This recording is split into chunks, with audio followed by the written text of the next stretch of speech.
शेगाव तालुक्यातील अनेक गावांमध्ये 2 महिन्यापूर्वी झालेल्या केस गळतीने राज्यात खळबळ उडाली होती आणि त्यावेळी राज्य आणि राष्ट्रीय स्तरावर काम करणाऱ्या ICMR सारख्या संस्थांनी सुद्धा संशोधन केलं।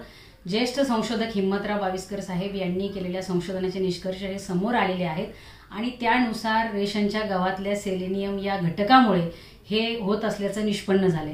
सेलेनियम हा घटक अत्यंत घातक आहे आणि केवळ केस गळतीच नाही तर हृदय आणि किडनी याशी संबंधित इतर अनेक गंभीर आजार सुद्धा यामुळे होऊ शकतात असंही समोर आलेलं आहे।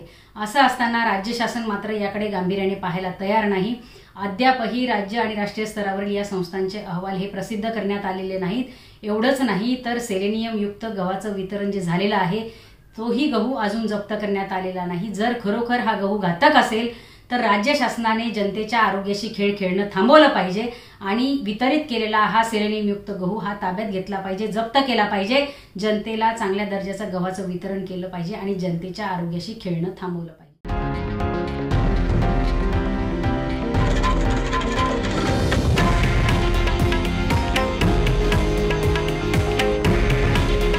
हे आहे देशातील नंबर 1 न्यूज नेटवर्क आणि आपण पाहत आहात TV9 मराठी। काळजी तुमची, हित महाराष्ट्राचं।